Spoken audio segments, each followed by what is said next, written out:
Hello, and welcome to Recipe Redemption. Today I'd like to have a little fireside chat and talk about a topic near and dear to a foodie's heart, the Michelin Guide. Now, this video, it's just me talking. If that's not something you're into, I get it. Please click on some of the other videos on my channel, however, for more cooking shenanigans. But today I'm going to be talking about the Michelin Guide. This quintessential catalog of the fine dining world is considered by some to be indispensable when considering where to eat around the globe. Let's face it, there are a lot of choices out there, and restaurants either open or close their doors all the time. So how do you keep track of which ones are worth your hard-earned dollar? And any casual perusal of Google business listings or Yelp reviews will show you that pretty much every restaurant has a range of positive and negative reviews. And who has time to wade through them all to determine what is an objective review of a restaurant and what is simply some schmuck who didn't appreciate getting caught trying to dine and dash? Someone might argue that the Michelin Guide has a set of specific criteria and a defined process for arriving at a 100% objective review of a given restaurant. And if a particular establishment has been awarded 1, 2, or even 3 Michelin stars, you can trust that you're in good hands and have nothing to worry about in terms of your dining experience. One might certainly argue that, but one would be wrong. Don't get me wrong. Earning a Michelin star takes a lot of hard work, years of dedication to the culinary arts, and an obsessive attention to every detail in your restaurant, from cleanliness and crispness of the table linens to the shine on your silverware. There is indeed every chance that you'll have a wonderful meal and a great time at a Michelin-starred restaurant. But it leads you to 2 possible false assumptions. Either that a restaurant with a Michelin star can do no wrong, which is patently not true, and those restaurants that haven't earned a star aren't worth eating at, and that is also not necessarily true. But let's back up a moment. Why is a French tire company somehow the last word in fine dining? The answer, in a word, is America. You see, when the automobile was invented, we Americans really took to it. Being able to careen about the country in a vehicle capable of speeds in excess of 15 miles an hour felt a whole lot like freedom. No longer were you confined to an area that could be covered in a single day by a healthy horse. In time, this obsession with the motor car gave rise, I should say, to an entirely new concept, the motorway. Because the muddy tracks and rock-strewn gravel roads that worked all right for horses and carriages simply weren't built to withstand the beating delivered by the new motor car, and as the automobile became more and more popular, those roads couldn't handle the sheer volume of traffic, and there weren't many roads that actually took you in a more or less straight line across the state, let alone the country. So we built them. Now you had a suddenly mobile population zooming all across the nation to visit such exotic locales as Modesto or Trenton. All along the growing and expanding miles of the interstate highway system, people found themselves in desperate need of a meal, a shower, and a place to sleep. So hotels, motels, restaurants, truck stops, and diners popped up like mushrooms anywhere there was a highway and a decent local population. Naturally, a tire company like Michelin had an opportunity, and they published a road atlas, which included lists of eateries along the major thoroughfares of the nation. Eventually, The Road Atlas became increasingly less important since other companies published their own better versions, and Michelin gradually focused more and more on the restaurants.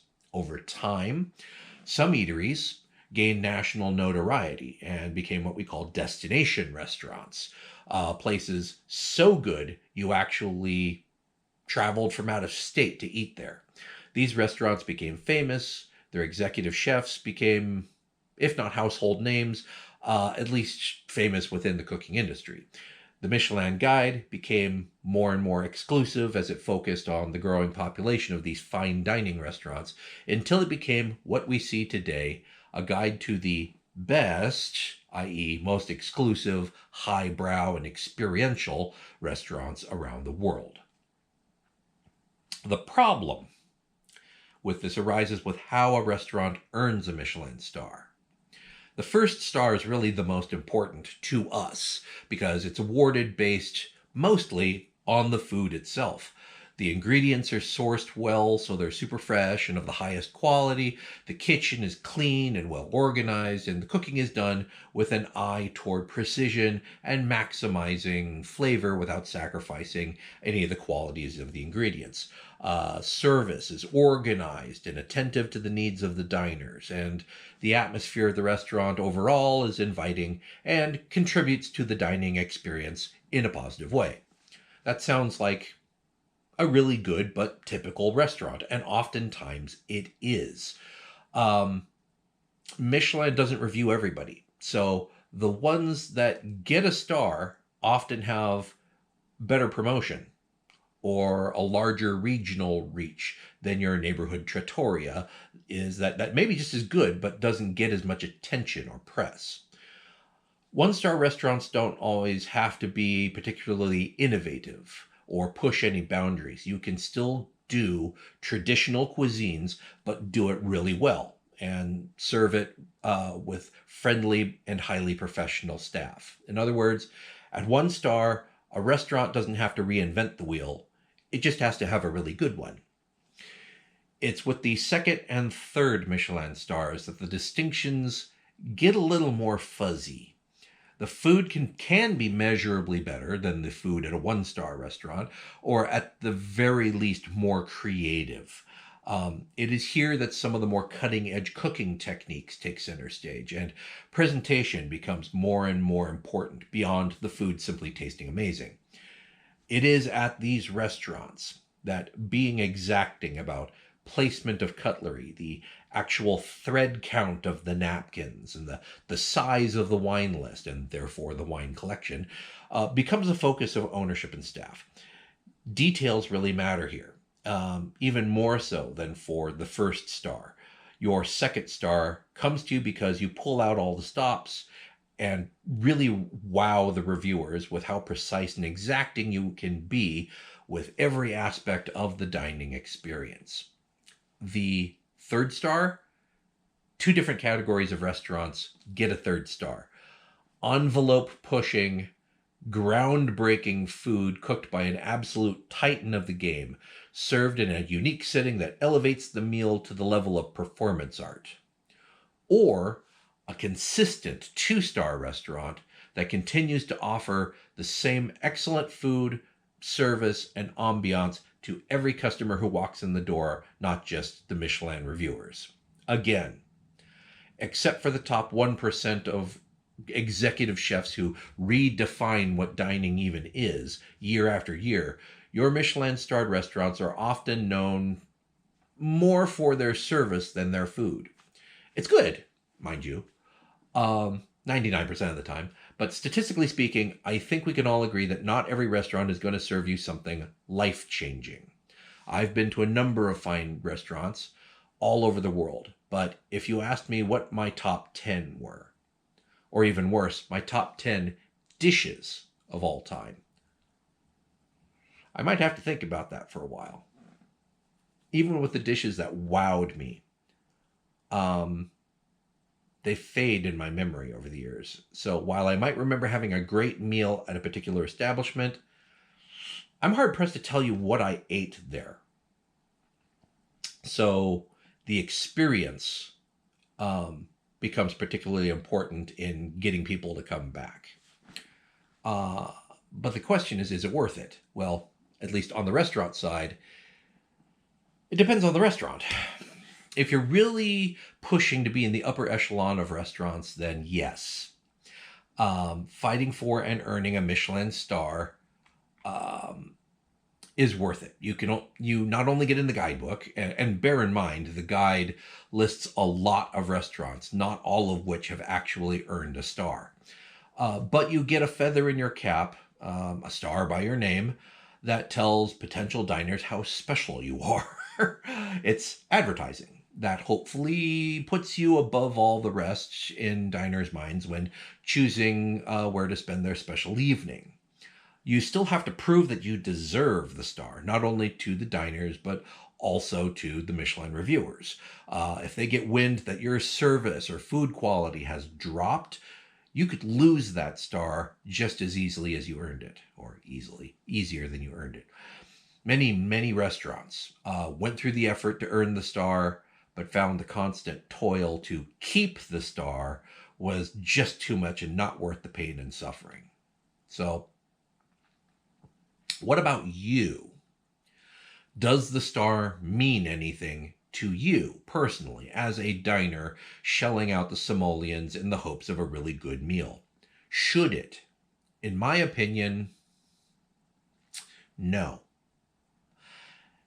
It can be an additional data point in your choice, but it should not be the defining or deciding factor. Why?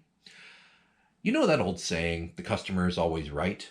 The complete quote by Harry Gordon Selfridge is, the customer is always right in matters of taste. In other words, everybody has their own opinion in terms of what they think is good or bad, and they are always right for themselves.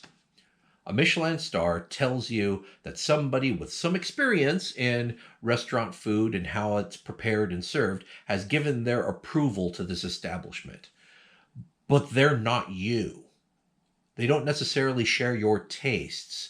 And so what is appealing to them may be absolute garbage on your palate. And the customer reviews bear that out. Every restaurant on the planet, as I mentioned, has a range of reviews, if it has any reviews at all, with glowing reviews and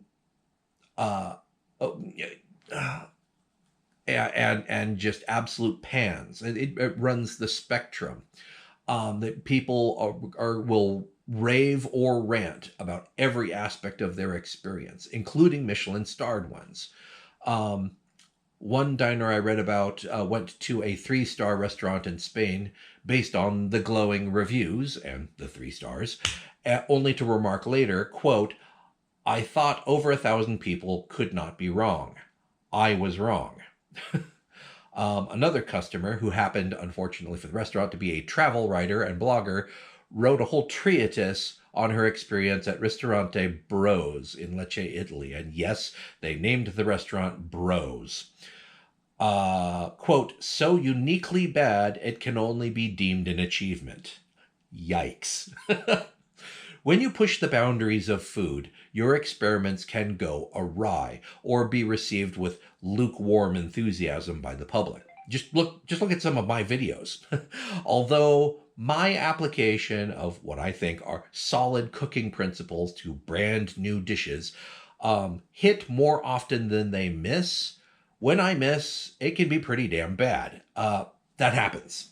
And that can happen in the restaurant world as well when you're trying new things. However, aside from just flopping, if you're not very careful, being edgy or avant-garde with your cooking can lead you into realms of pretension that can easily leave your customers behind. Food is like a lot of other arts. It can be creative, innovative, thought-provoking, astounding even. But it can only be all those things if your customers get it, if they understand what you were going for, and only if you succeed in communicating your vision to them. And unlike the other arts, food has the additional onus of having to taste good. And you can only stray so far from expected norms and get away with it when it comes to taste, aroma, and texture. If it's too salty, sour, bitter, or even too sweet, a lot of people won't like it, no matter how creative the presentation is. If it smells off, and isn't supposed to, stinky tofu is a thing in some places, despite smelling like an uncollected garbage can in August. If it smells off, they won't like it. If the texture is off-putting, slimy, overly chewy, crunchy to the point of threatening dental work, they won't like it. Sometimes no amount of edible flowers, gold leaf, or multicolored sauces smeared across the plate like a Jackson Pollock painting can make up for food that just tastes bad. What does this all mean? When will I shut up? Soon. Soon. Unfortunately, what it means is that you have to do a little homework. You have to learn to read between the lines, and you have to roll the dice. Reviews, even Michelin ones, have a certain bias to them, and they might focus on things that you don't care about as much as the reviewer did. What percentage of customer reviews are negative? And do they seem to follow the same theme? And do they comment on things that you care about? Are there glaring negative points that seem to recur, either consistently bad or inconsistently good food? Look at the menu and decide for yourself if the level of food is worth the average per person price. I mean, this sounds obvious, but some people just see, 75% positive reviews and say, good enough. Dig a little deeper. I have had absolutely amazing food from a taco truck, and absolutely abysmal food from a restaurant with white linen tablecloths and servers in tuxes. Value is different from price. The Michelin star, proudly displayed on a sign by the cash register and on their website, tells you that somebody thought this restaurant was pretty good. But ultimately, you have to decide that for yourself. And maybe that just means closing your eyes, opening your mind and your mouth, and hoping for the best. In the end, the only review that really matters is the one you write for yourself. Thank you for watching.